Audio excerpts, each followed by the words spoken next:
Hello? Aha! There we go. Welcome back, and, you know, the usual greetings and salutations, friends. I was saying things, you all couldn't hear me. Sorry about that. I'm not as tech savvy as I used to be 10 years ago, and I also have no idea how to do any of this. Yeah, that wouldn't be a TNT stream without some kind of audio issues or technical issues of any kind. So, yeah, again, welcome back to Happy Little Orks. I'm your host, Josh Hampton. Some of you know me as the resident dungeon master. And this week, we're going to be picking up where we left off with our boy, Orc Ross. Now, again, like I was saying before, when you guys couldn't hear me, you have to forgive me. Camera setup's going to be a little different than usual. Of course, my good cam, rest in peace, uh, does not just want to work with the cords we got. So I'm using this boy today. It's okay because his picture quality, not horrible, not as amazing as, what I've been using, but so as I was saying earlier, or trying to say when you couldn't hear me, is last week I was saying that I was going to need to do some touch-ups before I can continue on the white. And I was going to make this boy black and white. Now I've had time to reflect on that over the past week, and I'm just not a fan of the black and white idea anymore. Could just be me, but I'm not particularly feeling it.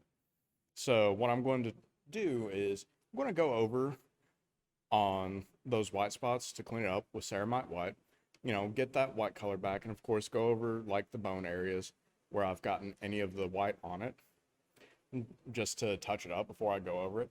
Now, I was going to go for like a gold color scheme, but upon further inspection of my paints, lo and behold, guess what I forgot this time? Something to do with like a gold. Go figure. So, it's not a happy little orc stream if I'm not forgetting something. That's the lesson for today, guys. Um, so, I'm thinking about it, and what I'm probably going to do is for like all of these spots that I've left white, I've got the whole like volcanic glass idea going with the black armor pieces. What I'm thinking about doing is just going whole hog on bone colors. So I'm going to be using skeleton wood as our paint for this. And what I'm going to do is I'm going to go over and just all these white armor pieces, go ahead and hit that with it. And then probably go ahead and do a wash of, say, Nolan oil to darken it up a little bit. But yeah, should look good whenever I'm done with it. It's just one of those things. I'm going to have to change my plans. Figures. I don't know, Chris. It could be because I've only just now started with the painting and getting to it. So, if you've been losing, that's on you for getting into games before I was ready to talk to all you lovely people today. So yeah, like I said, much weirder setup than usual because camera. I'm kind of having to work around it that way I can keep my boy or across here in the camera and keep him in the picture. So, I'm going to go ahead and get us some of our ceramite white out. Now, I've mentioned before, it's always good to keep paints like this stored in a room temperature area. Now, you can kind of see how clumpy this is coming out on my brush. So, realistically, it could just be that I got a bad pot, or this could be a particularly old pot, which, memory serves, this is a very old pot of paint. I got this back probably about 5 years ago. So I've had this one for a bit, and it's just never really needed a whole lot of it. Now, we can still work with it. It's just going to be one of those that we'll have to keep adding water to it until we get it right. Now, of course, guys, this would not be a happy little orc stream if I didn't have some cool giveaways for the night. So, first giveaway of the night is going to be the Cosmo Serpent. Now, for any of you that know Magic the Gathering, this boy is from Magic. Now, this is one of the unpainted models that we have for Magic. There's several out there. I figured this would be a nice one that is going to be good for like a learning curve because there's some, infinite snakes There's a lot of intricate detail to this, and it's one of those that you could easily just go over it with a wash and you're done with the scales. But if that's all you're doing, you're going to miss out on so much detail with what's here. Now, of course, I have this thing in the package, so I can't really, you know, show off all the details super well because lo and behold, from what I can see, like it's got scales all over this thing. So, unlike the picture you guys are seeing on the camera, it's not a smooth boy. He's very scaly. So, I'm going to go ahead and start the roll for this one because I've got an amazing boy planned for later. So we'll go ahead and make the keyword snake. My boy Kelly gave me the idea for that one. Meanwhile, on to Orc Ross. So, like I said, in this case, we're just going to have to take and add water to thin this out. And we're going to have to take and try and like mash up these clumps. Now, this isn't the first time I've had to do something like this. This isn't the best thing to always be doing, but lo and behold, this is why we keep old brushes around, because it lets us take care of situations like this. Now, what's happened here in this case is bad storage.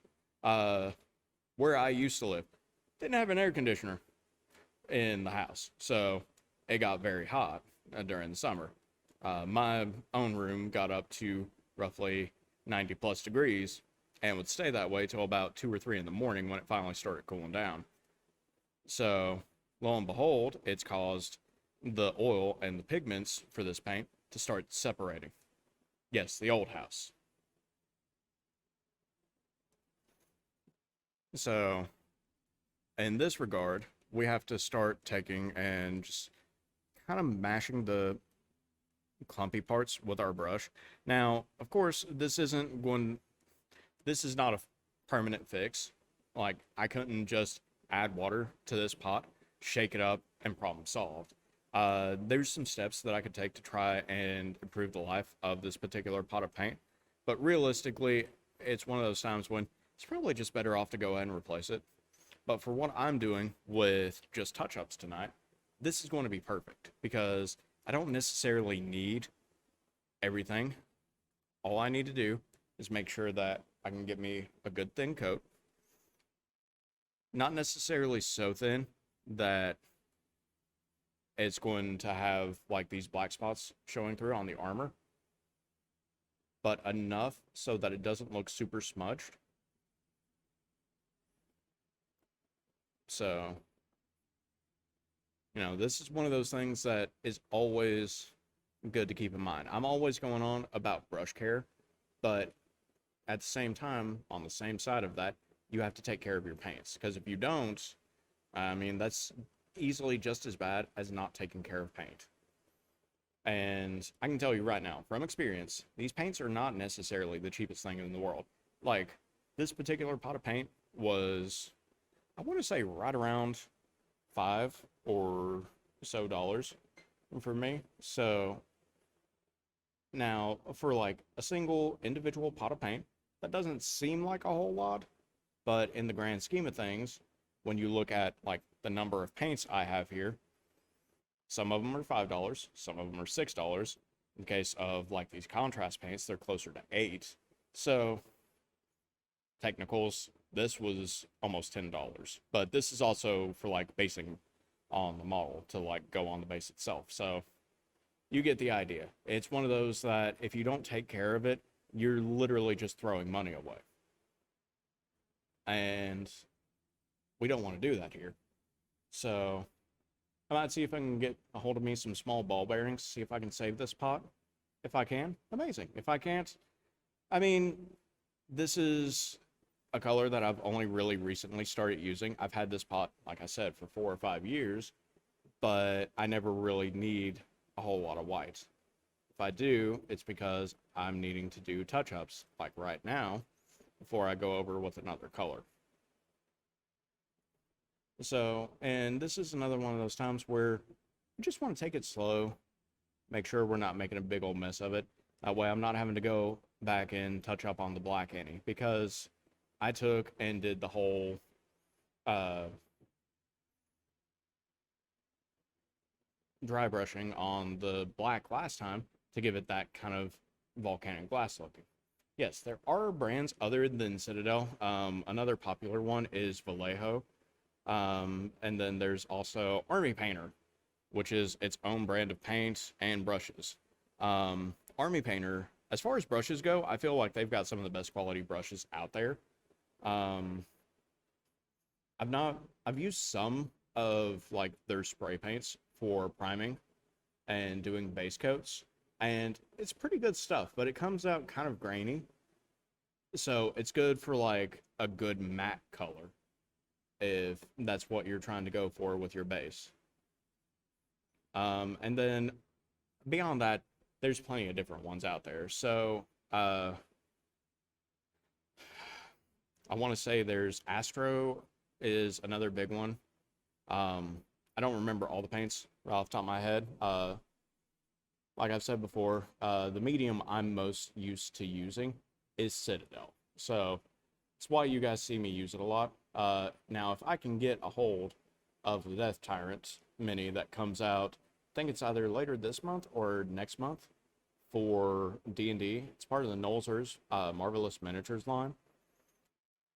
Now that boy, I'm looking forward to trying to get a hold of because he comes with a bunch of Vallejo paint and he comes unpainted. Now, you know me, I love painting stuff. Now, for those of you that are just joining us for the first time or aren't the most well-versed on D&D, a Death Tyrant is a beholder that became a lich. So, yeah, that'll be something that the party will probably, most likely, yes, eventually face on Planar Escapades. Chris, if you're watching that, there you go.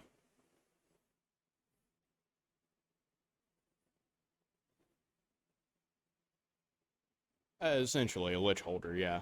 And Chris, why do you hate Carmine players? Carmine was one of my favorite characters from Gears of War 3. Mostly because he was the big bad guy that, didn't die. And lo and behold, I remember when, before Gears of War 3 came out, back like a year or two before, they put out a poll for people to start voting on whether or not they wanted Carmine in Gears 3 to live or die. And people were like, we're tired of seeing all these Carmines die. We want him to live. We want to see what he's about. Turns out he's a bad dude. So yeah, there you go. Of course, you're playing Gears 5, I believe, Chris, so I don't know much about the Carmine for that, but if he's anything like the previous Carmine, Germs, my dude, glad to see that you're here with us this evening. Yeah, good old Cosmo Serpent is what we got. So, now you'll notice, like I said, I'm definitely taking my time to go over on like these smaller areas or areas that are closer to like the black as well as here around the green because I don't want to have to go back and redo that. Mostly because that was some pretty, I put several steps into each of those spots and it just sucks having to go back and touch up on something that is already looking so good. And that's why, in this case with the white, it was perfectly fine if we got something on it. Because then we can just go back, touch that up, problem solved. We can continue with our happy little orc boy.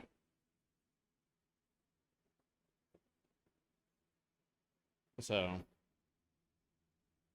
well, guys, it's been a whole week since the last time I got to talk to any of you, at least here on stream. How have y'all been? I know my boy Evo's been talking to me about a Gundam and me getting one on stream to paint him. That's something I've still got to sit down and figure out the paint scheme for before I really dedicate anything else to him. So, Evo, if you're here, Gundam's going to have to wait, but don't worry, he will happen. Mostly because I've really wanted to paint a Gundam, but I've got so many things on my painting table right now. I've got, of course, Orc Ross here. Uh, yes, I, I hope that wrist gets feeling better. Harley Q. It really sucks having your wrists and or arms messed up. Believe me, I speak from experience.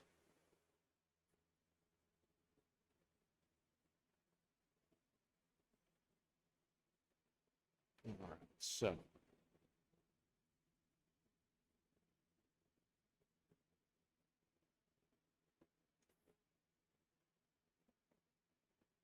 and see, the great thing about going back and doing touch-ups is that it can be just a simple, quick, you need to go over it with like one layer and you're done. Like in this case right here with this bloodletter skull. Um, Fun fact, bloodletters are the rank and file demon of the god of slaughter and blood, Khorne himself. Khorne considered, reaching out to the orcs and making them worship him, but orcs are really stupid and single-minded, and they're just as likely to bash skulls and destroy them as they are to take them for the skull throne. So, of course, he left them for Gork and Mork.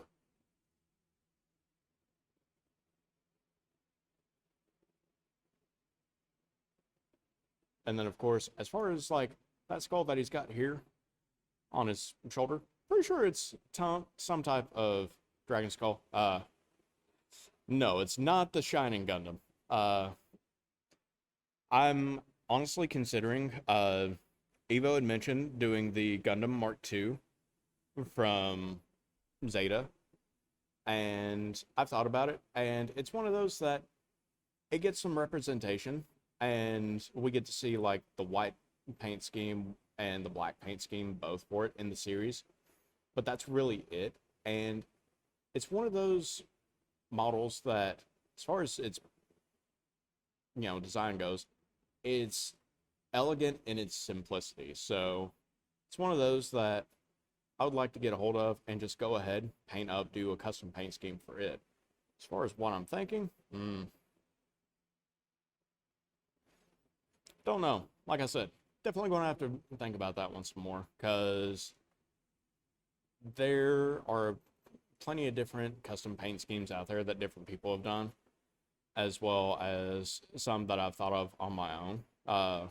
For any of my PS4, PS5 users out there, if you've played Gundam Battle Operation 2, then you know full well about the painting system on that and getting to paint up your own mobile suits on there. So it's one that I'll have to hop on, get my Mark II out, see if I can figure out a paint scheme for him on there, and then figure out how to translate that to paint. Because that's one of those that it definitely makes it easier for trying to figure out big mechs like that if you have a way to just like simulate their paint schemes. All right, so it looks like I've got most of the touch-ups for the armor bits and the bones done. I say that, and then I find two spots that I've not even brought my brush near. And both of them happen to be on the same foot. So, we're going to go ahead, do a quick touch-up here.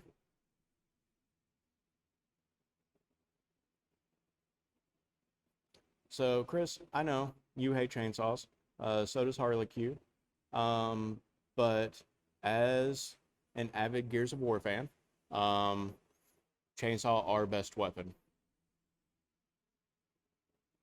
I'm sorry, when they made it so that you could just chase people down with a chainsaw in Gears, it was a good way to deal with frustrating fights.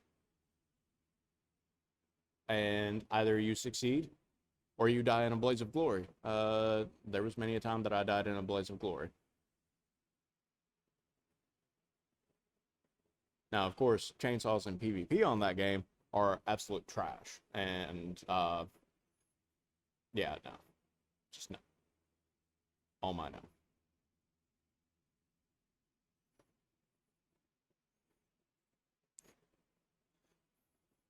All right, so it looks like we're about to get done with the white. Again, I've said this, and there's a part right here on his chest. Ah, one of these days, guys, I'll actually say it, and I'll be right. It's not this day. Now, when I get this spot done, I'm not going to say it. I'm just going to go ahead and move on, because I know if I say it, I'll find something else that I need to touch up, and I'm just going to get slightly annoyed at it. And you should never get annoyed at what you're doing. It's all about, mistakes becoming happy little accidents. My boy Bob Ross spitting hard truth right there. All right, so moving on. Told you I wasn't going to say that I was done. This is why we go slow. That arm's not supposed to be wide. Figures. So, as Palmer said earlier on Tabletop, if you guys were watching us, today's been a pretty long week. And that's kind of what every day this week has felt like. Now, of course, I'm super happy to be getting here on stream, getting to take my time, relax, and just paint some awesome stuff for you guys. And it gives me a way to relax and, wind down. Man, Bearded Twirl getting on top of all these bands. Are people trying to make me famous? Are people trying to make me famous? Awesome. I want to get famous. He's trying to keep me real, folks. And that's never a bad thing. Okay, so. I'm saying we're done with the white. Whether or not we're actually done with the white is a different matter. I'll come back and clean up that spot on his arm later, because knowing my luck, I'll paint over it with something else and just make more of a mess out of it. So, we'll come back to it in a bit. For now, we're going to start hitting up all these bones and all the white spots on the armor that I want to get me a good bone color to.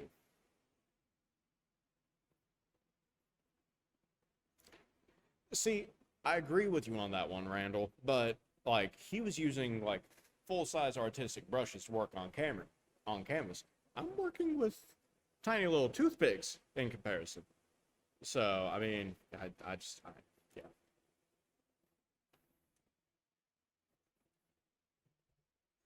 Yeah, when you have people start recognizing you at Taco Bell, that's about as famous as you get.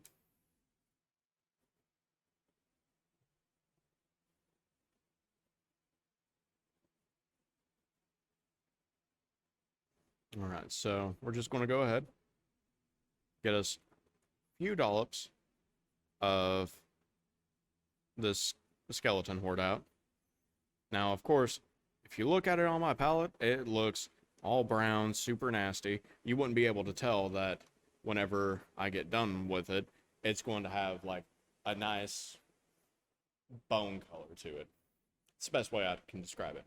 Now, of course, for this, we are going to take and use one of our bigger brushes, because the big thing with contrast paints is that you want to not necessarily get a lot on there, neither on the brush or this part of the model that you're working on, but you want to get enough on there so that it falls into the recesses and makes them stand out really well, but you don't want so much that it just pulls in a single area. Now, if you guys have been with me since the first time I used contrast paints, you're going to know that once you go over an area, you let that spot sit and dry, and you don't touch it again with contrast paints, giving that paint a good time to just go ahead and dry. Because of the way the pigments are, it forms like a thin skin, and if you go back over a spot that's starting to dry, it's just going to take and rip the paint. So while we're letting that spot dry, we'll go ahead, move on to one of our next spots on them. Chris, you really don't need to be Mr. Monopoly. Seriously, couldn't take him serious for most of that day. Given that was also a D&D day, if you guys watched those episodes with us while we were live, yeah. Nobody ever takes Gamby seriously.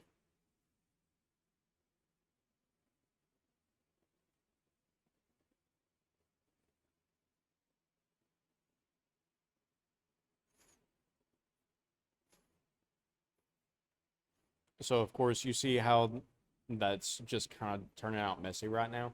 Once that dries, we'll go back over it with a second coat. Not quite as heavy as what we're doing right now, but it will definitely start looking better as we go over it again, try and darken it up some.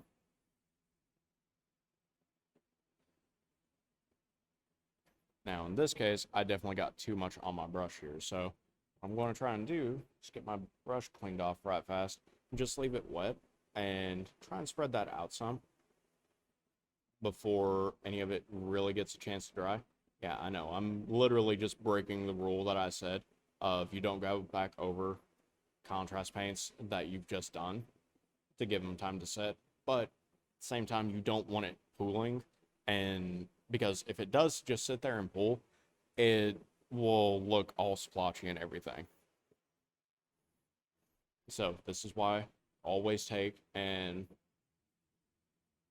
your brush across your palette. That way you can see if you've got too much, if you've got enough, you know, whatever you need to do.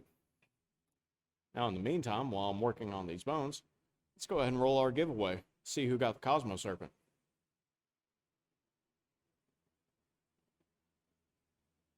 The suspense is killing me. Come on, guys. This is your last chance to enter the keyword and try and get you a good old fancy Cosmo Snick.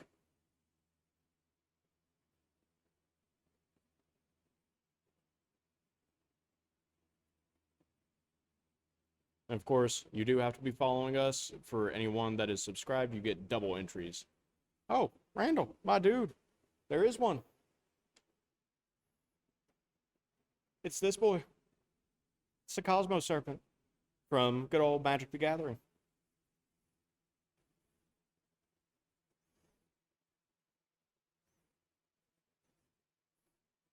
Now, I do have one other giveaway for the night. I'm not showing it off quite yet because I wanted to be a nice little surprise. Randall, you just won. Amazing. So we'll be getting that sent out to you most likely by tomorrow. If not tomorrow, then Monday at the latest.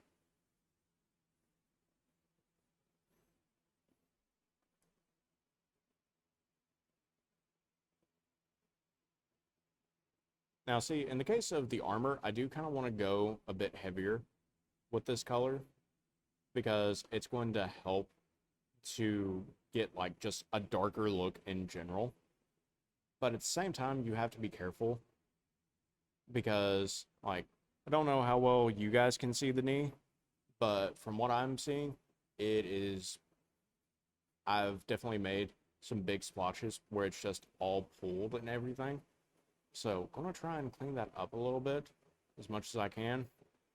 You know, I said with my luck, I would move on. Or I'd say I'm done with the white and I'd find a spot that I missed. Lo and behold, self-fulfilling prophecies, they exist. I found a spot that I missed.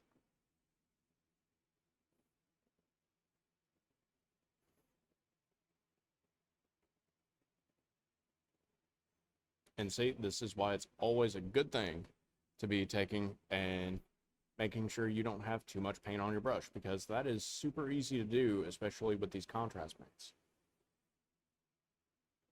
And of course, yeah, we definitely have more of these Cosmo Serpents on the website. They are really cool as far as like miniatures go.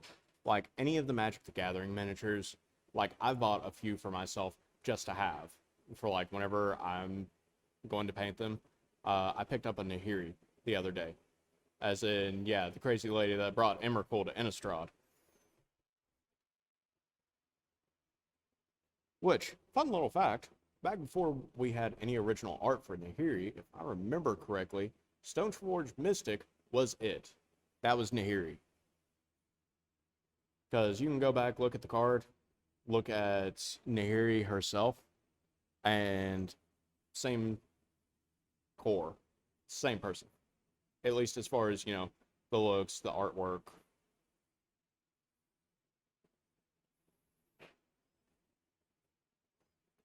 Alright, so we've got our first coat done on a lot of these spots. Like I said, definitely going to have to go back and do a second coat, which we'll go ahead, start doing.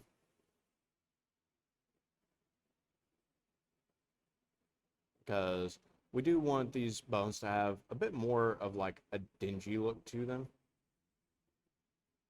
And we'll use this as a good time to be hitting a lot of these recesses, especially on this skull.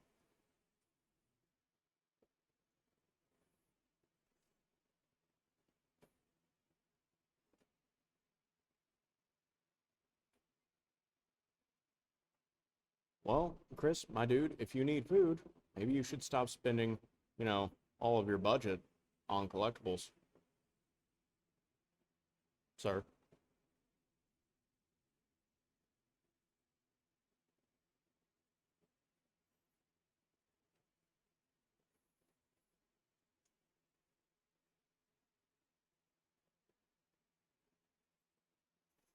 Well, you know what, Chris? If you're getting mad at your game that you're playing, it's always good to step away, take a break, get you a nice breath of fresh air, maybe eat you some din din, because you're not you when you get hungry.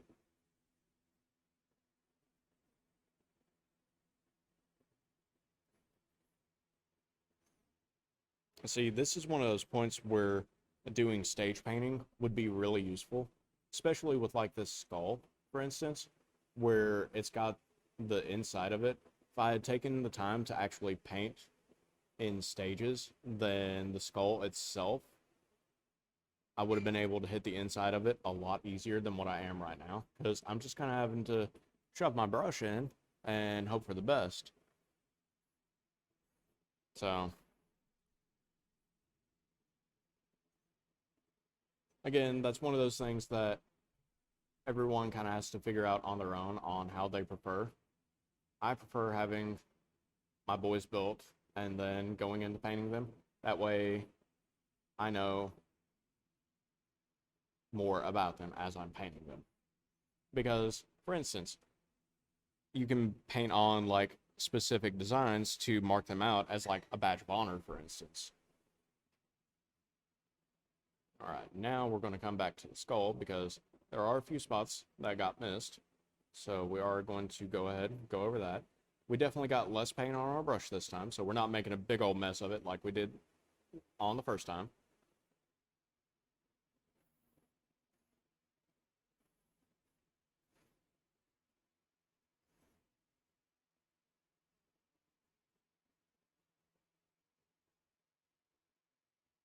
But yeah, you see how I said that this is a really nice color to be using for bones? Because as it's starting to dry and darken up, like, you can't really tell. If you didn't know better, most people would think this is actual bones. Panda, hello, my dude. You're a little late. Uh, but I'm glad you're here. How have you been? Did you miss me? It's going. Like I've told everyone, today's been a week.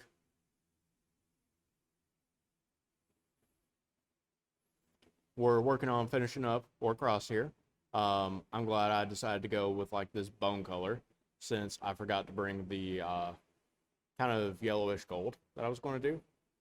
But this is starting to look really nice. Kind of wish I had gone with more of a bone motif now instead of volcanic glass.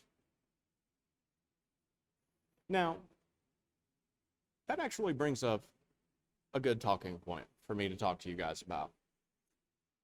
I want to go ahead and point out there's nothing wrong with taking and just repriming a model starting from scratch.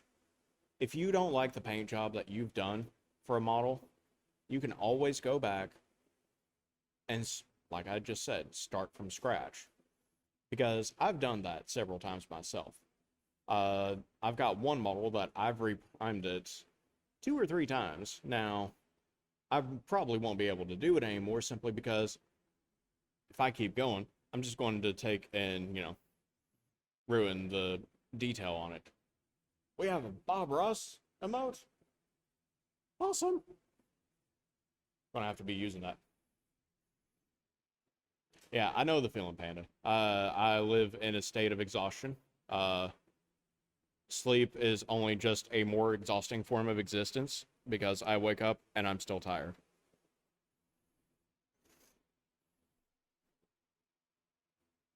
Many adults know that pain. Yeah, constant state of fear and misery. I get that. Though in my case, it's just pain and misery. Because, yeah, bad leg, arthritis. It's been raining a lot here lately, so I'm glad my hands are not too jacked up for me today because I was looking forward to getting my boy finished.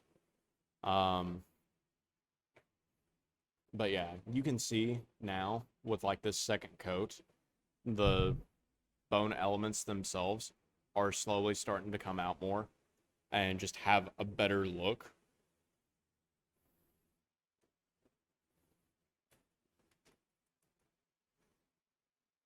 I know Miss Harley Q has not been having a easy time of it. She's messed her hand up in probably the weirdest way ever.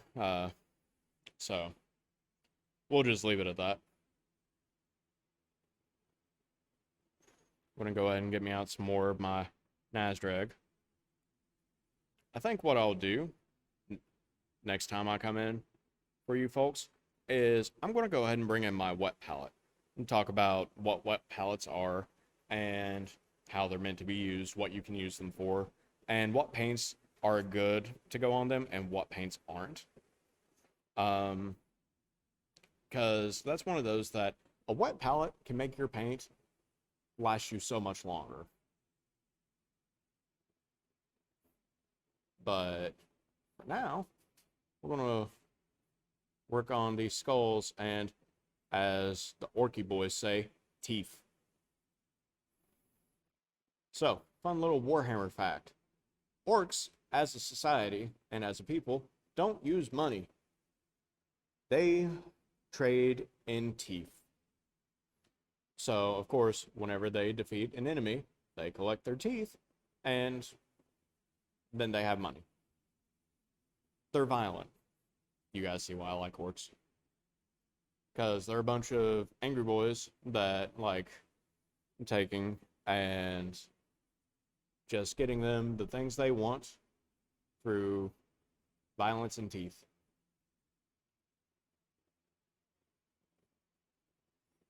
Now, I've already gone over that with contrast paint, and I'm just now noticing that I didn't even go and do a touch-up of whites. So what I'm going to have to try and do right fast is take and see if I can wash this off. And see, here's a perfectly good example of when you do make a mistake, there are ways to fix those right fast because not all mistakes can be happy little accidents. And to answer your question, Miss Harley Q, yes, the bigger the teeth, the more value they are. The bigger the teeth, the more value. Okay, I'm turning into a full Orky boy. Next time you guys see me, I will no longer be dedicated to Zinch or Chaos. I'm all about that Gork and Mork. And the Mork and Gork.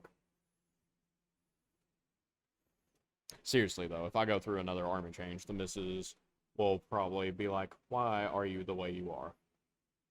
And it's like, because orcs look like fun. Which was exactly my reasoning for starting out with Khorne. And then also ended up being my reasoning for switching to Zinch. Now, of course, I make my fiance sound like she's an absolute villainess when it comes to me starting new armies. That's not the case, guys. I love my fiance very dearly. we legitimately just don't have room for me to get into any other armies. Otherwise, I would have orcs for both 40k and Age of Sigmar. Orcs are fun. I've played orcs. They're really fun. At least in 40k, it's not so much about winning as it is making your own objectives and winning based on those.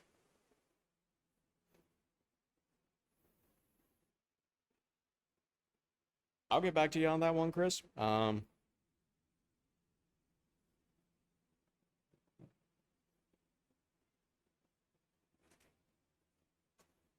What do you want me to say, sir?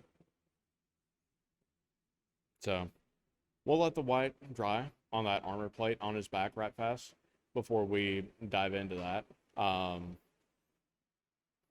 We'll go ahead and I'm going to go ahead. We're going to take us about a 10-minute intermission because I need to get me something to drink. I'm super thirsty. It's been really hot in the warehouse today. And yeah. So we'll be right back, guys. Stick around. We've got more amazing giveaways planned.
Hello. Welcome back. Told you guys it'd be about 10 minutes. Lo and behold, self-fulfilling prophecies come true. Oh, so of course, like I said, really hot in this warehouse. So we have one major rule here: hydrate constantly, at least a cup every 2 hours. That's good rule of thumb for everyone, regardless of what you're doing. Yes, I'm sitting here literally just painting minis. That doesn't stop it from being like in the 80s in here or higher. And this is just here in the studio. So, of course, we're getting ready to go ahead and start finishing up our bone detail. And of course, this is given the spot on his back plenty of time to dry. So, thankfully, it looks like most of my skeleton horde is still, still good and wet. See, this is one of the reasons why having a wet palette is really good. It can make your paint last so much longer, but simply by the fact that the palette is wet.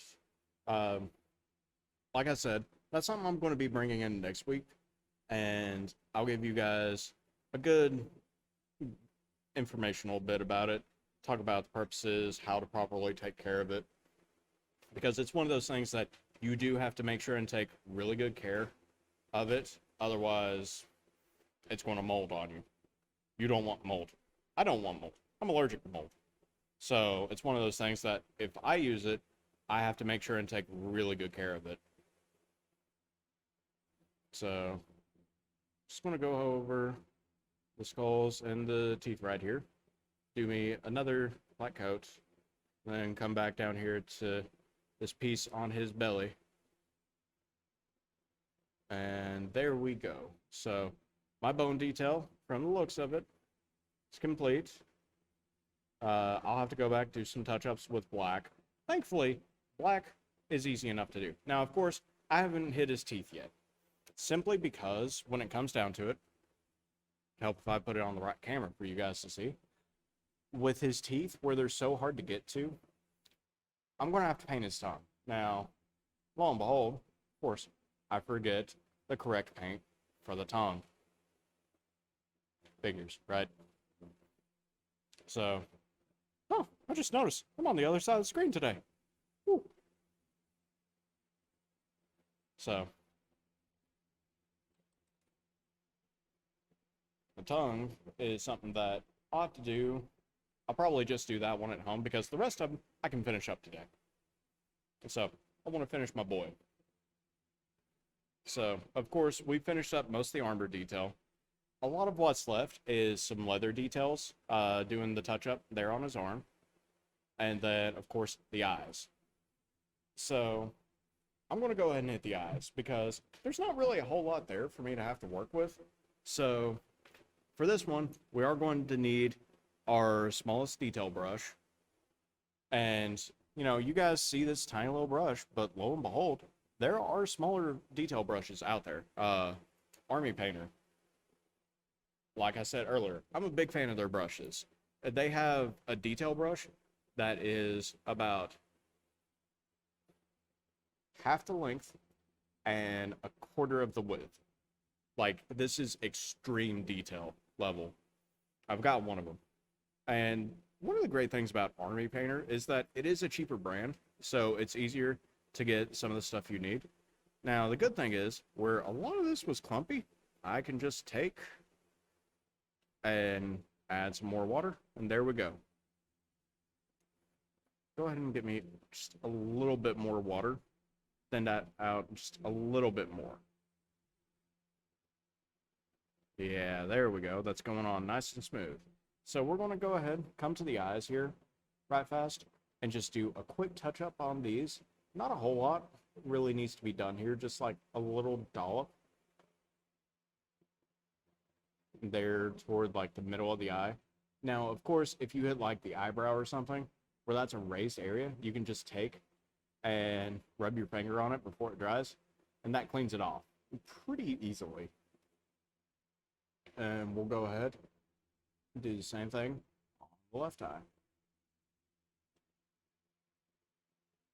And it's just one of those that, of course, because of his big old mouth guard here, if I'd realized it would have made such a pain to work around his head, probably would have cut the thing off in the first place.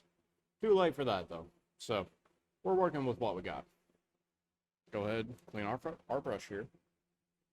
Now, for what I'm going to do, of course, orcs have many different color eyes. But what I'm doing for this boy is I'm giving him some good old-fashioned red eyes. So, get my brush good and cleaned off here. And for this, we are going to use Evil Sun's Scarlet. It's one of the layer paints from the Citadel brand. Drew, my fat boy, how you been? It's been like a whole 3 hours since I saw you last. Yeah, you're in time to watch the continued birth of Orc Ross. I'm never getting tired of that name, guys. So, I know just about every time I mention it at home, I get some eyes rolled at me. Well, Drew, I appreciate it. I know you keep talking about wanting to get you some of these dragons that we have here and commission me to paint them for you. I'm waiting. Talk to me.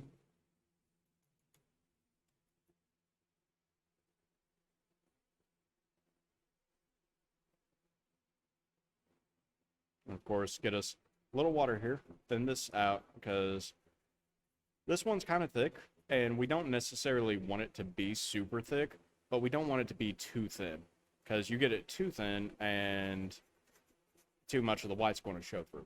We kind of want this to be more along the lines of like a wash, for instance. And you guys have seen me talk about and use washes before. I'm going to get just a little bit more water to add to that. There we go. Yeah, paint pot's turning into a nice little color right there. Well, you know what? You get you your place, and then we will talk, my friend. Now, of course, working on a super small detail, make sure you've got your hands braced.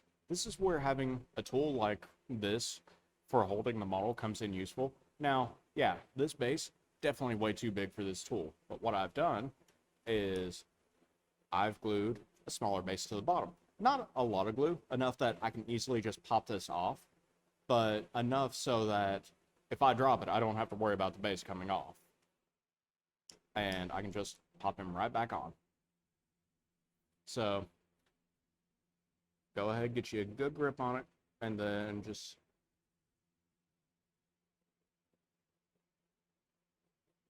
go over in the eye right there.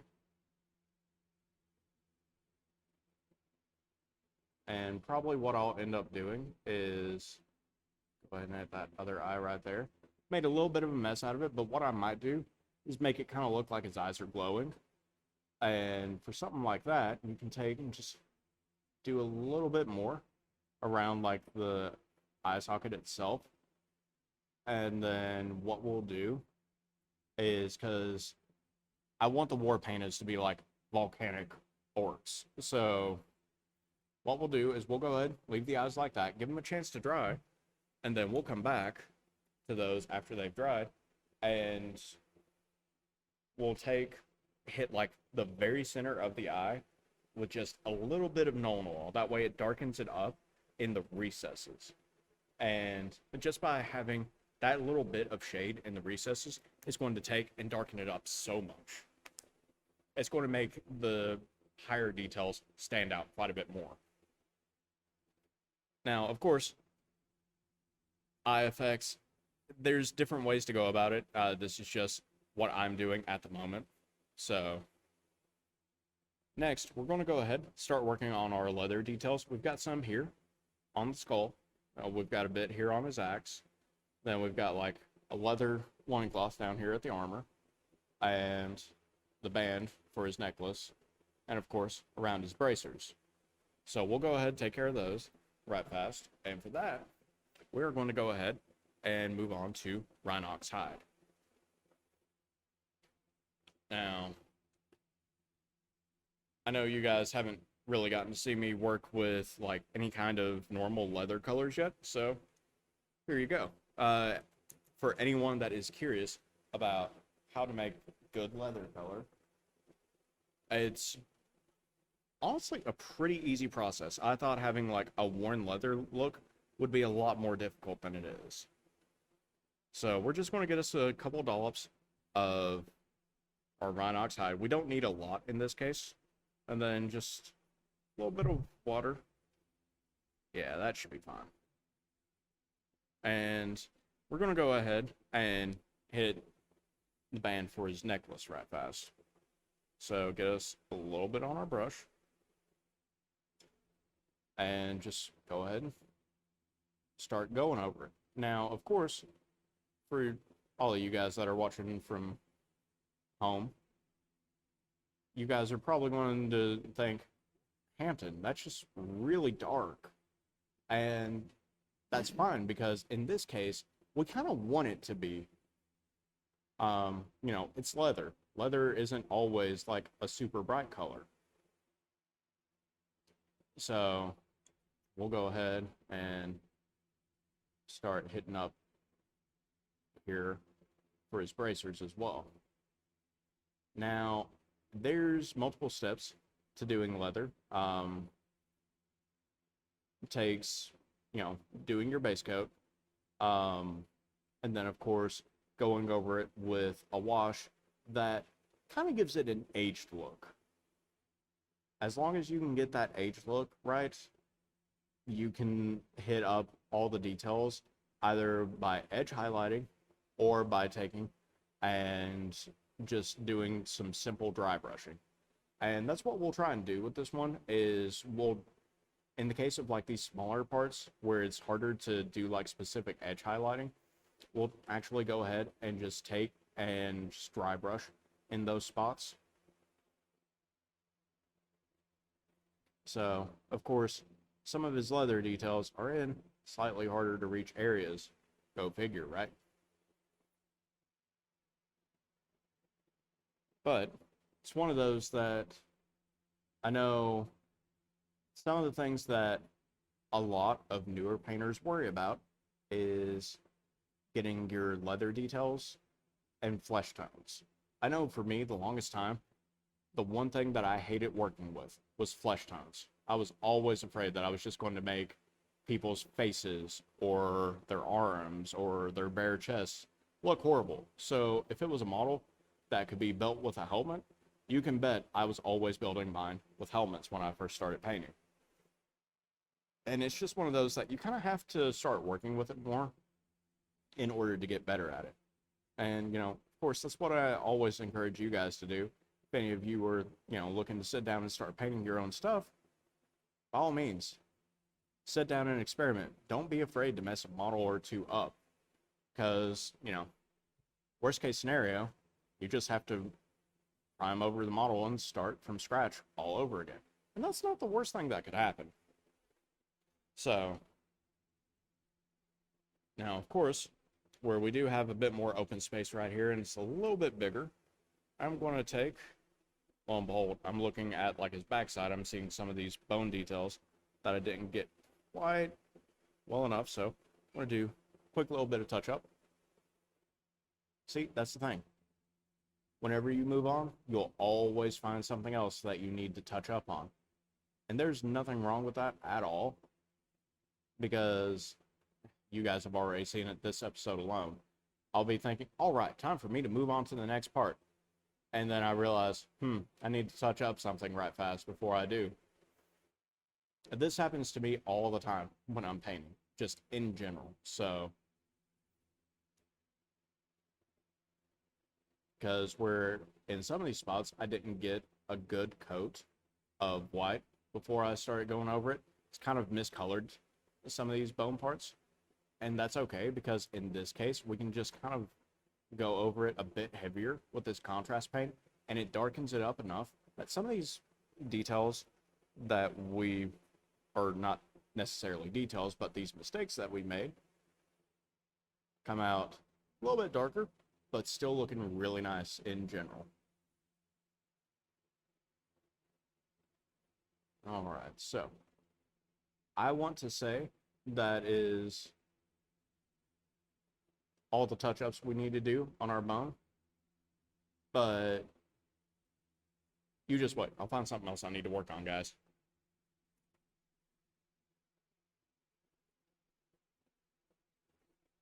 So, like I said, for the handle of his axe, we can get a bigger brush. We're going to go ahead and hit right up in here at the head of the axe first before we start getting a bigger brush out.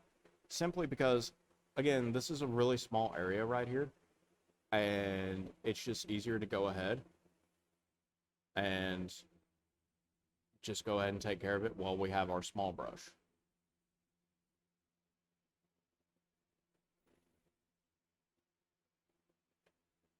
Now, I know in a lot of cases, people think, I don't want to spend a whole lot of money on brushes. And sometimes it does help to spend a little extra just so you can make sure that you're getting the right sizes that you'll need.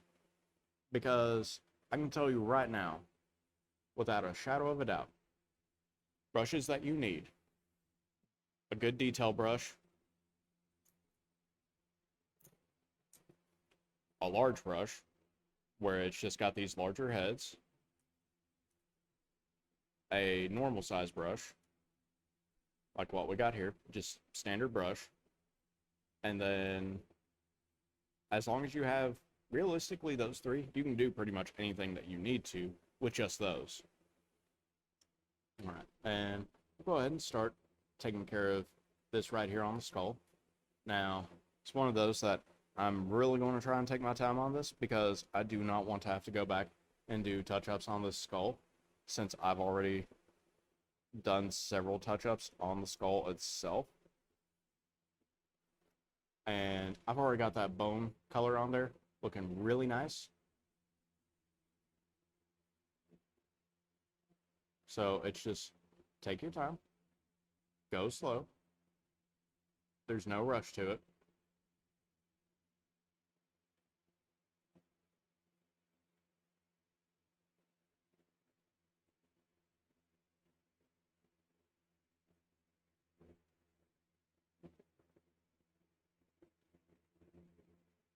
Now, of course, I know you guys are probably looking at the camera and you'll see my pinky is always on something whenever I'm trying to take and do like detail painting like this. And it's to just go ahead and have as many points of contact as I can to make it easier to hold on to stuff. Well, Chris, if you're having that hard of a time with the game tonight, my dude, it might be a good idea to take you a break. I know I mentioned it earlier, but you just kind of proved that you didn't listen to me about it. Listen to your financial advisor. We both know what happens when you get upset about games. You want to go buy collectibles. Don't do it. It's not worth.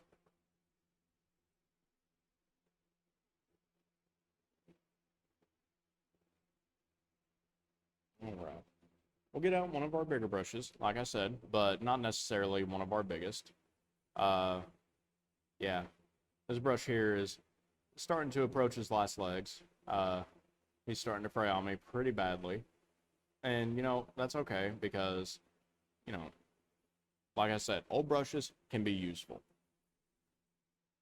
And for what I'm trying to do right here, I don't necessarily need the nicest brush in the world to be doing this brown color. Not for the base coat.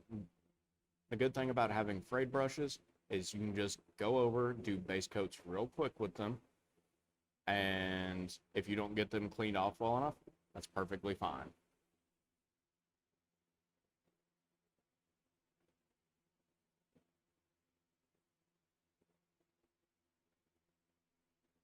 All right. Now, we are going to go ahead and start working on the backside here. We do want to be a bit careful because we got some of our bone color here. And of course, we don't want to mess up the silver that we got for the nut at the pommel of his hammer, axe, whatever it is, hammer axe, or is it an axe made out of ham? Guys, you're gonna have to overlook me. I'm rambling now.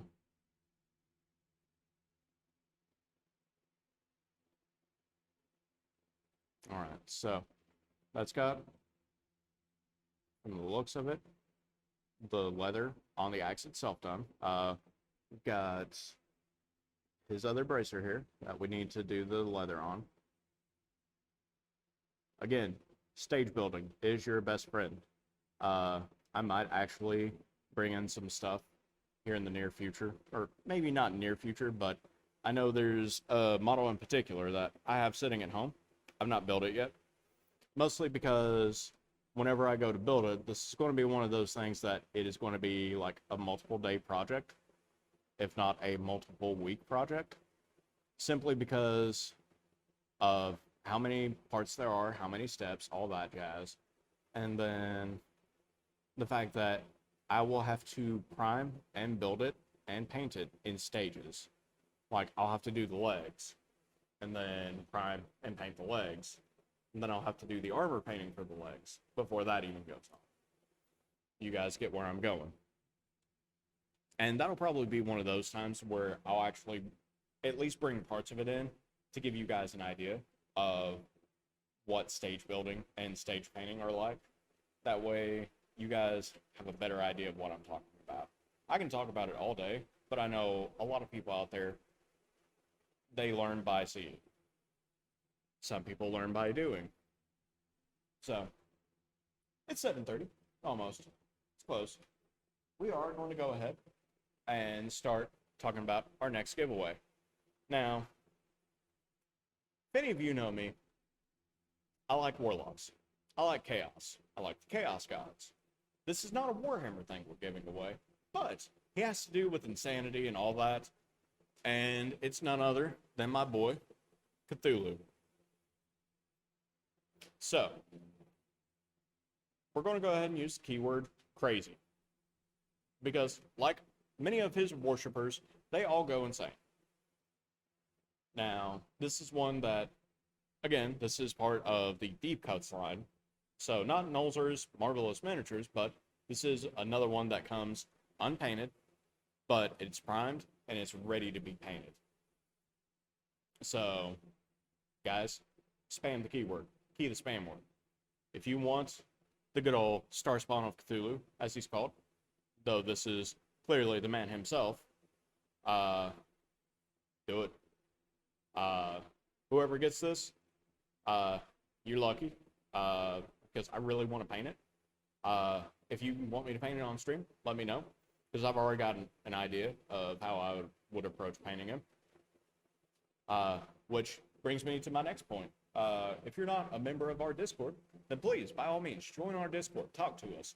If you want to see something in particular being painted, or if you want to just talk to me about painting in general, we've got a channel specifically for art. So you can come in, talk to us, talk to me. We've got people showing off their art pretty, not necessarily regularly, but people are starting to do so now. Evo, my boy, if you're in chat today, I'm really digging your sketches. So I want to see more of them as they come up. Mouse, I believe you showed us some of the models that you've painted. I love it. Please come talk shop with me. Want to talk about painting and just doing all kinds of stuff.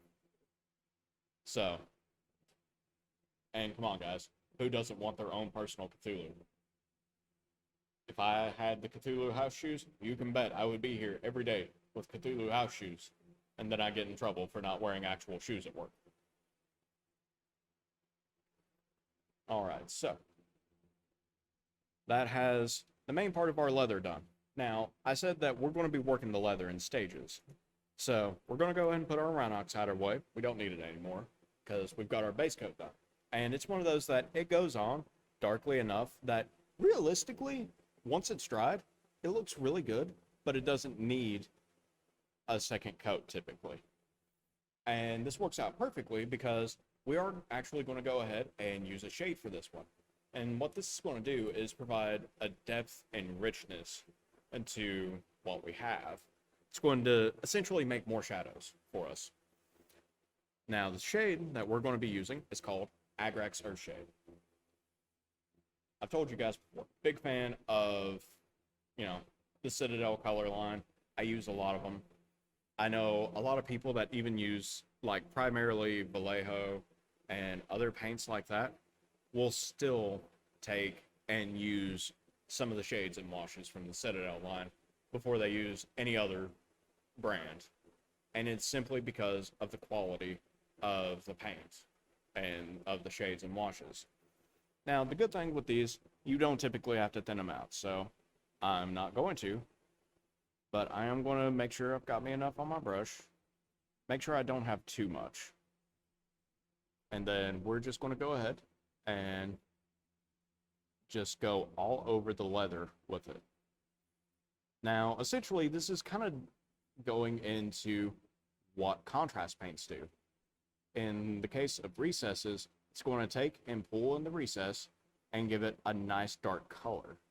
But in the case of flat surfaces, it's going to give it a richer look.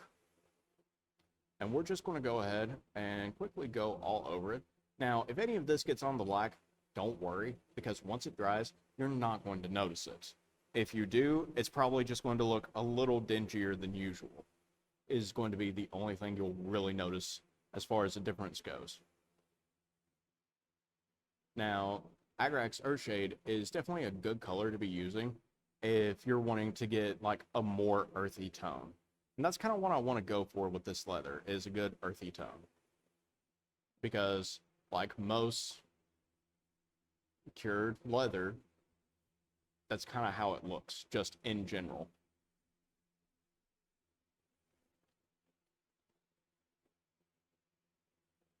Now, of course, I'll show you guys how the leather looks whenever we're done with it. And that Agrax Earthshade has finished drying. I've spent a little bit more time on this boy than I figured I would this evening, but this works out. The mains were kind of a backup if I got done with him super early. But lo and behold, I've had to go back and do enough touch-ups and then realize I missed something enough that, you know what, it's just going to work out better for me in the long run. You guys can watch me paint some mains later to torture Chris and the rest of the party with in planar escapades. Which, by the way, guys, if you haven't been watching those, our most recent episode is still currently up on Twitch. They stay up for 2 weeks. Now, for any of you that have missed what's been going on, the first 2 episodes are currently up on our YouTube. I think we've been having some technical issues with audio files getting corrupted for episode 3.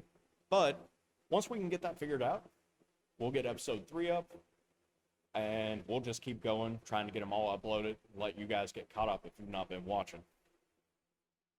For those of you that haven't been, we're here every other Saturday. Not this weekend, but next weekend. Definitely, by all means, come by, watch. We have shenanigans happening. For those of you that were with us during Tabletop Tactics today, we were talking about the Bagman, good old Baggins, for those of you that have been watching. Has been a nice little addition, and as DM, I'm really enjoying it. Technical issues and Toad. You know what? That sounds about right, Miss Harlequin. Alright, so we got one more spot to get with that leather, and that's honestly a good thing because I got out just enough of that Agrax Earthshade to do all the leather on this boy. Now, the good thing is, like I said, again, if you get some on parts of the model that you don't mean to, it's fine. Because, like, if you get it on, say, like, skin, for instance, once it dries, it's going to look dirty. And depending on what you've got going on with the model, that'll be just fine. So, now that we're done with that, we'll go ahead, get our Agrax Earthshade put up. Now, this brings in our next bit. 99ish. Glad to see you're here, my friend. we'll go ahead, get our dry brush out. Now, for what we're going to be doing to finish up on the leather, we are going to be, of course, using Doom Bull Brown. This is a layer. Now, in this case, for a lot of it, normally I would say do edge highlighting and do extreme highlights. That's really only going to be doable on like the loincloth and like the bits of leather that are here on his side. That's not quite as easy to accomplish on like the bits of wrapped leather. So what we'll do is, first and foremost, we'll go ahead and get the dry brushing out of the way, because those are going to be the hardest to reach areas in a lot of cases. So go ahead, get us a dollop or two out right fast. And I am going to go ahead and thin this out a little bit. Now, in this case, it's not quite as important to get it thoroughly thinned out, because we don't really need to. We're just going to dip the end of our brush here in it, and then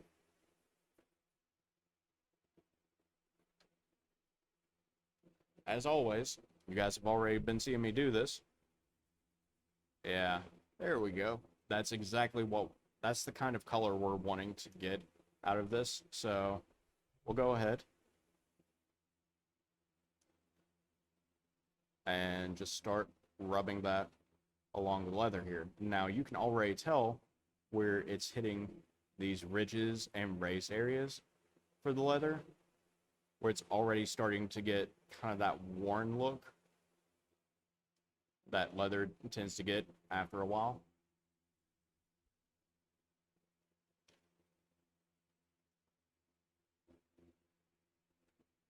And just like that, we've already given it a good worn look, which was super easy to take care of.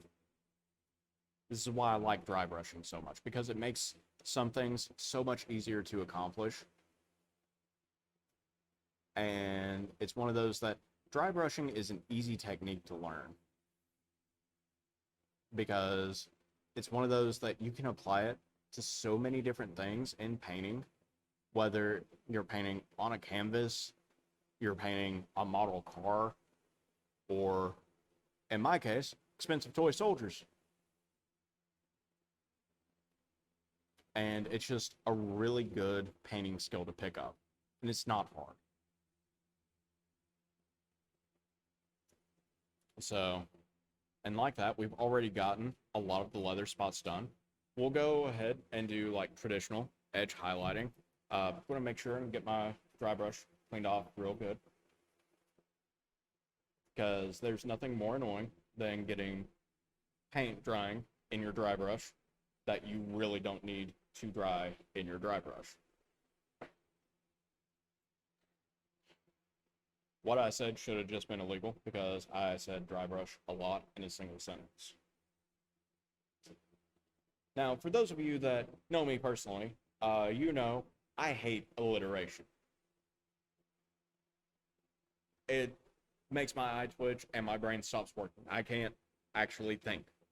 So, lo and behold, my fiance is a big fan of Phoenix Wright. Now, there's a particular character in Phoenix Wright called Luke Atme. The name is more or less a dead giveaway for look at me, I'm the villain.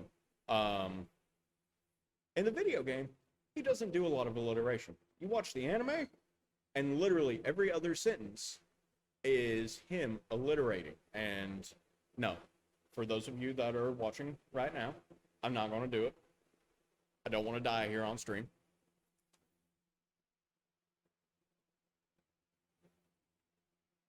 Yeah, that right there, stuff like that. That's not Luke at me, but yeah, no, that kind of stuff right there, chat.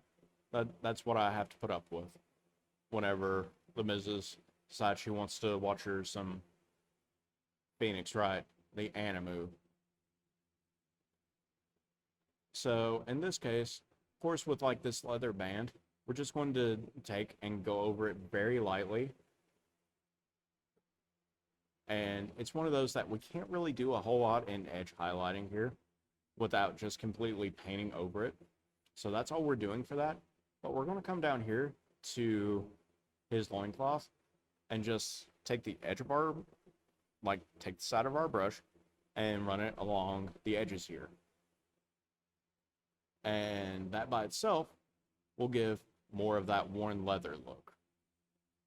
And then we'll hit some of the raised points on the flat surface to further reinforce that. Now, guys, eventually what I'm going to do is I'll do, for any of our prospective wargamers out there that are looking to get into it, I know a lot of people have the issue with like investing so much time into painting.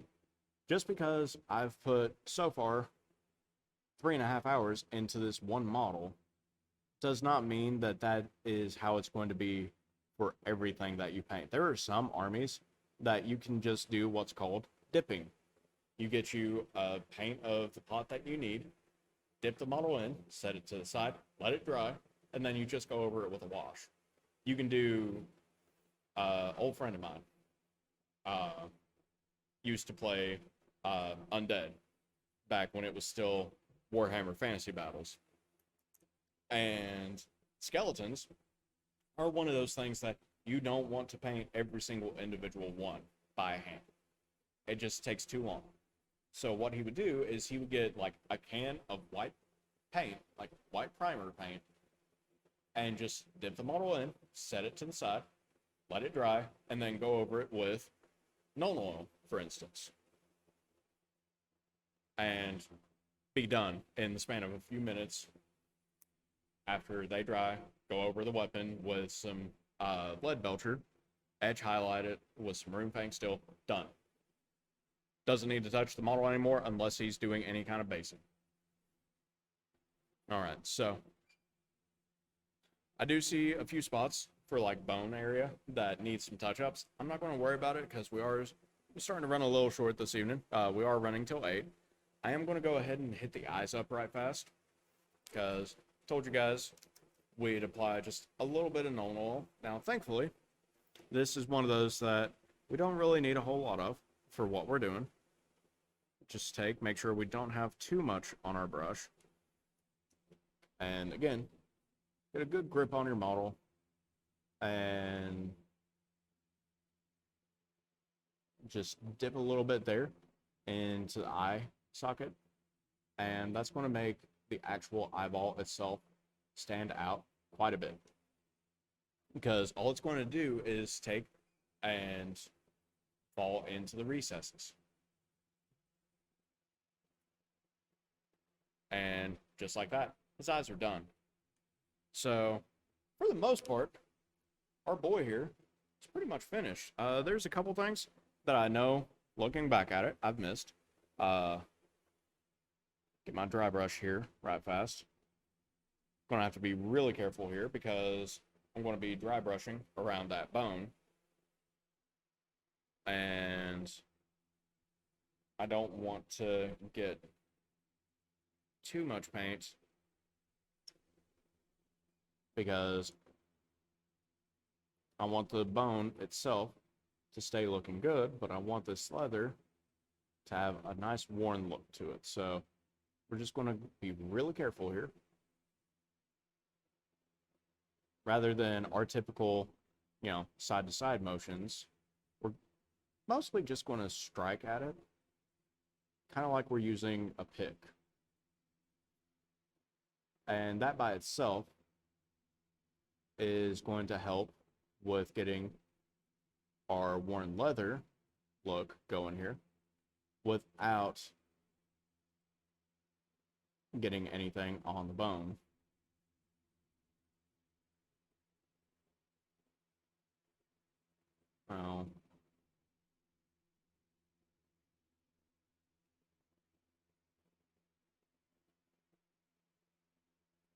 And just like that, that's done.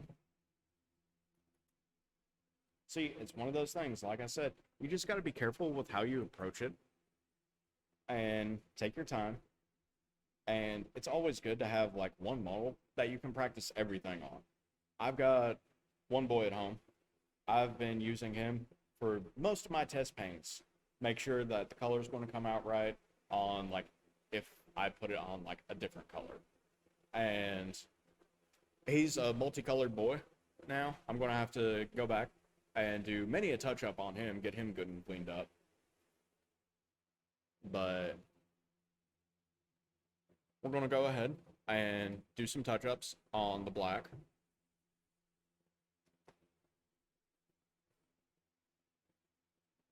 Because, lo and behold, we did get some white on it when we were doing some of our touch ups earlier.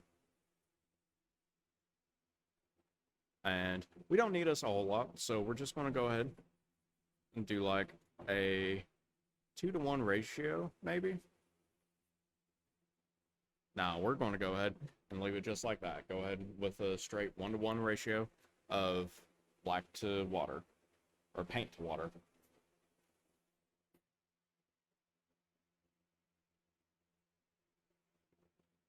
And then going to come in right here behind this skull and just kind of slowly work our brush, because we don't want to get, again, in too much of a rush. We do that, we start making messes, and while that's never necessarily a bad thing, right here, we've already done so much work, we don't want to have to go back and redo a bunch of it.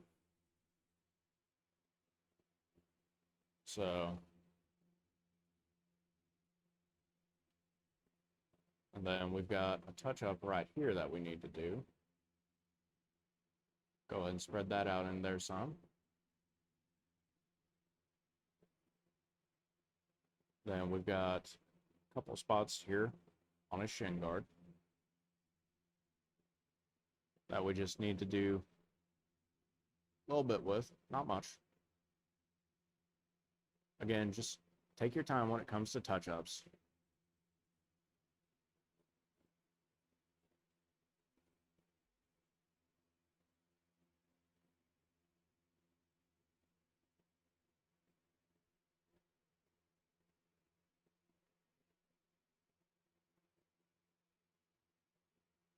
All right, guys. How about we go ahead and roll, see who gets them some insanity going.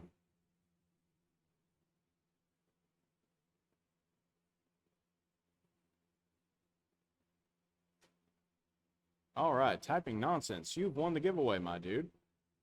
You get you a nice piece of Cthulhu.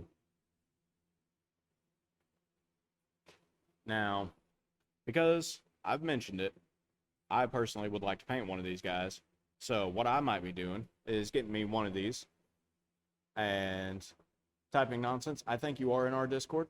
If not, please join. Let us know when you get yours, and I will do like a paint along episode. We'll work on it together. That way you can see some of my methods and maybe learn some from me.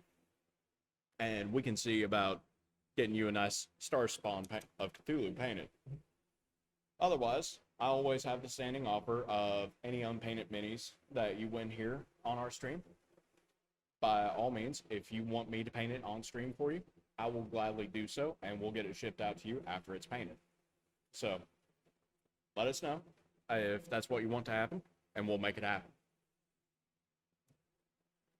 Alright, so we're done with the Abaddon Black, and what we're going to go ahead and do, like I said, at this point, we're just working on touch-ups, and our boy will be done. Of course, I'm going to throw some, blood effects here on the axe, because he's a war painter.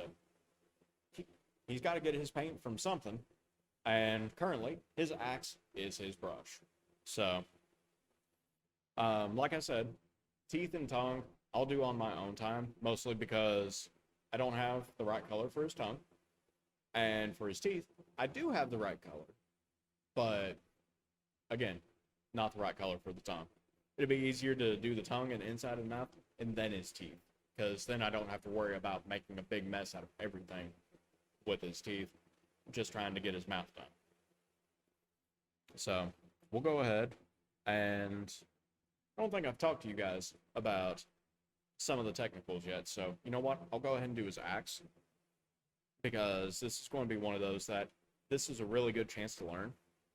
Now, of course, out there, regardless of what universe you're looking at, there's always monsters that are big on killing people. In the case of Warhammer, everyone likes killing everyone. So, we're going to be using a technical from the Citadel line called Blood for the Blood God. I'm not the one that came up with the name, but whoever did, they're a champ. Now, this is going to be one of those technicals that we do not want to thin this out. We're actually going to be using this straight from the pot. We don't really need to take and be getting too much of it. We don't need to be spreading it out. What we do still need to do is, most of the time, depending on what painting style you're using, you want to get your brush wet. Not so that it's completely soaking, but so that the paint does come off the brush easier. Now, we're just going to go ahead, dip our brush here in that lip right there, and I'm going to kind of spread it out a little bit. Make sure we don't have too much. And then we're just going to go ahead and take and start blobbing it on his axe. And we'll go ahead and kind of strike so that it looks like he's just taken and cut clean through on something. Now, this is going to be one of those that, in this case, we do kind of want to just up and glob it on. Because what it's going to do is it's going to take and congeal. And when it does that, it's going to look plenty messy and gory. Like I said, it's called Blood for the Blood God for a reason.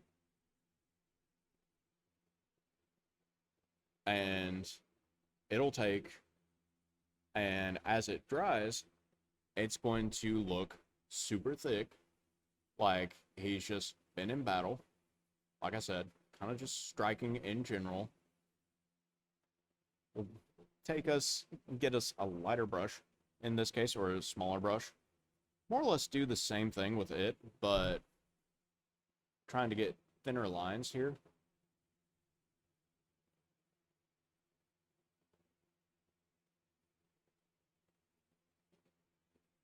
And just like that, we have a nice, gory, bloody axe that this Orky boy has taken and gotten him some paint to work with. Now, in the case of a technical like this, whenever you're using a brush for it, always make sure that you get your brush good and clean.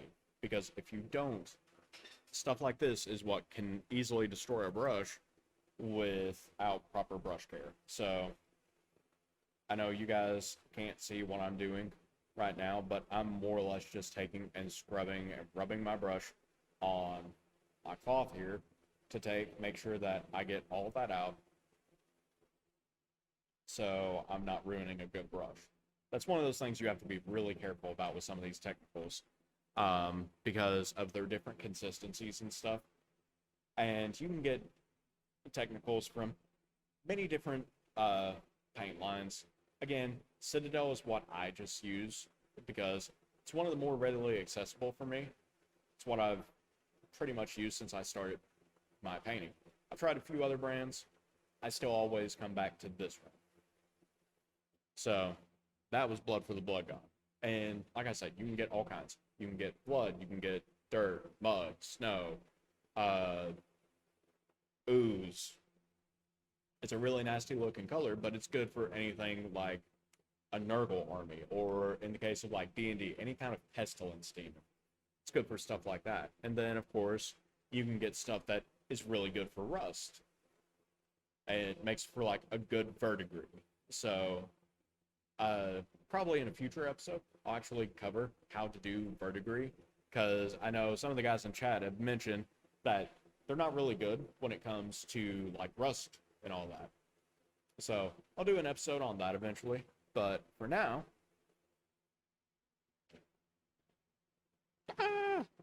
we still have that arm. and we've still got enough time to work on it. So we're gonna do it. Get us out some of our Caliban green. Don't need a whole lot of it. Not like when we were trying to get all of his skin painted. So we'll just get us like one dollop of it.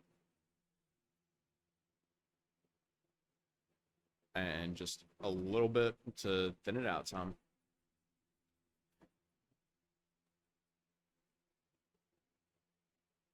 And then we'll just go ahead and here we go. Here's the brush I want.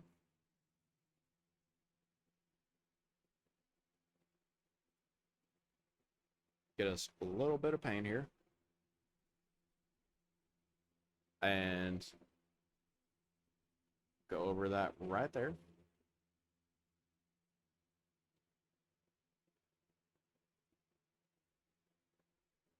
We'll give it just a couple minutes to take and dry. We'll get a little bit more out of the pot because I think I thinned that out a little too much.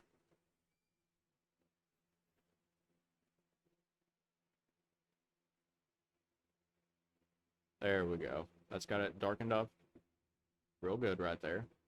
We got a little bit right here on the very elbow. All right, so that's going to take and dry. We'll go ahead, clean our brush off. And while we're waiting for that, which small spot won't take too awful long to dry for us.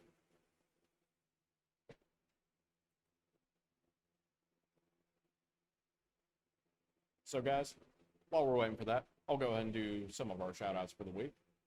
So of course, tomorrow, we have Magic with Logan. He's doing Commander. Jeremy, I believe, is out of town right now, so eventually you guys will get to see him again. For now, you got Logan's amazing face. I know you guys have been seeing a lot of him here lately. Nothing wrong with that. And then, of course, tomorrow night, we have the Yu-Gi-Oh! Super Show. It's going to be JT or someone. I don't know. I missed yesterday. I have no idea what's going on this week anymore. So, somebody will be taking care of that. And honestly, it's Yu-Gi-Oh! It's always a good time. I believe it is supposed to be JT because he's been doing some research on a deck that someone asked him to use. So, at the very least, I might get on Dueling Book and play against him. I'm coming back to Yu-Gi-Oh! I know, I've gone crazy. And then, of course, nothing planned for this Saturday. All of our fun stuff is next Saturday. Now that being said, Monday, we come back strong with episode 3 of the wrestling show. I think it's still called Tables, Ladders, and Trolls. I don't know if we're coming up with a different name. It's too late, Chris. I done did it. Of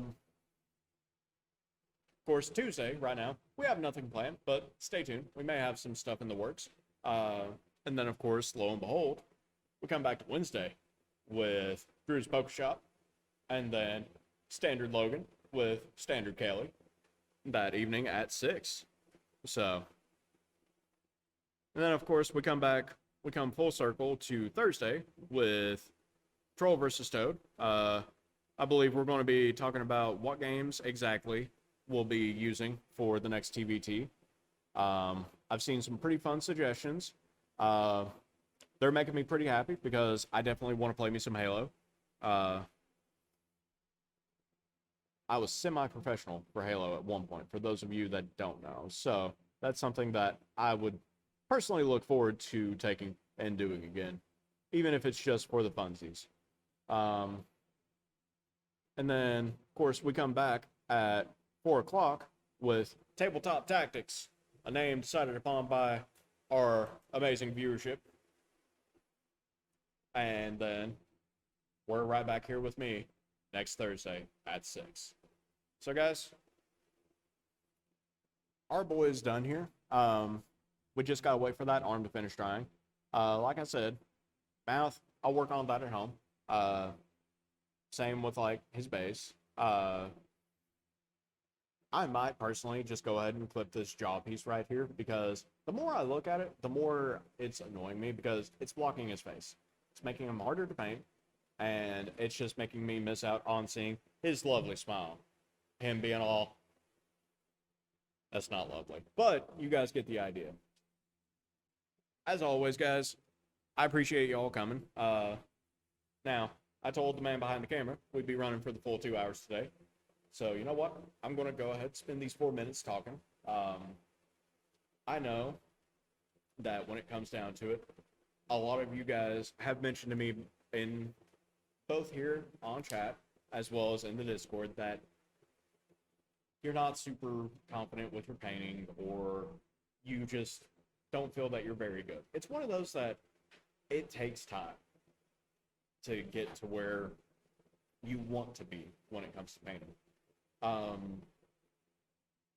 For instance, I've been playing Warhammer since 2012, so almost a full 10 years now.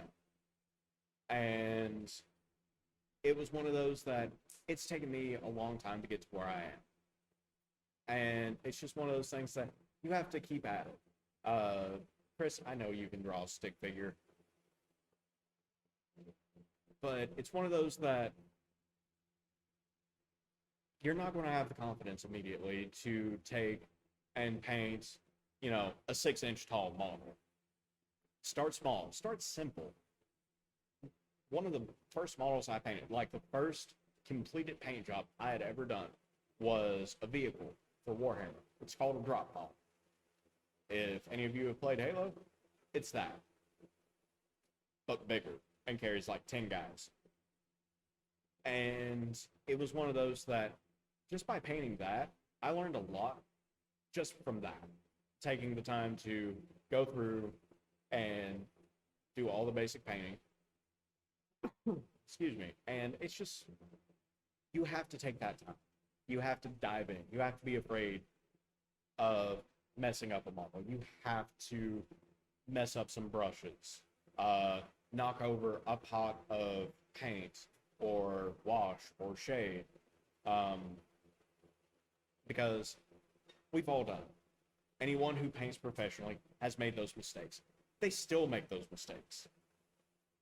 Like, at this point, I'm painting semi-professional right now simply because I'm painting as part of my job. You guys see me. I enjoy this. I've also done a few commissions here and there, and it's one of those that it's okay to be afraid of messing up. You just got to take that time to go ahead, mess up, and learn from it. My favorite line that Bob Ross would always say, pretty much every episode, is that we don't make mistakes. We make happy little accidents. And that's one of the big things to learn about painting. Yeah, you can mess up on something, but you can take the time to look at it and be like, you know what? I like that effect, or I like how this looks. And this doesn't pertain just to models. This can be on canvas. This can be on cars. Whatever your medium is, however you approach your art, there's nothing wrong with making those mistakes. It's just taking the time to accept that you can do it. Like Chris said, there are no mistakes, just happy little orcs. You know what? We have our happy little orc boy here. And he'll be even happier once I get his teeth finished and, grow a few skulls on his face. Jokes aside, though, it's one of those that you never know how much you're going to enjoy it until you just let go of being afraid and just do it. And that's where some of my best models have come from. It's just giving up on being afraid and doing it. Guys, we're going to go and wrap up here. I know I spent that last few minutes being all inspirational and stuff. It's okay. I'll be super serious next Saturday for Chris to get on to him about overspending on his budget. I have some ideas, if my boy hasn't already started coming up with something for next week's episode of C&H Collectibles, which, again, next Saturday, that'll be at 5, followed by Planar Escapades, starting at 6. I believe we're going into episode 9 now? 8 or 9, one of the two. We are getting close to the end of Innistrad, so by all means, guys, keep checking us out. Hopefully next week I won't forget Tab's model. what I might do, if she's available, is I'll get her back on Happy Little Orks with me next week, and she can finish up Alessa herself. Because I know she's enjoyed it. I know you guys enjoyed having her on here. So I'm going to go ahead, say goodbye for now, and I'll see you all next week. See ya.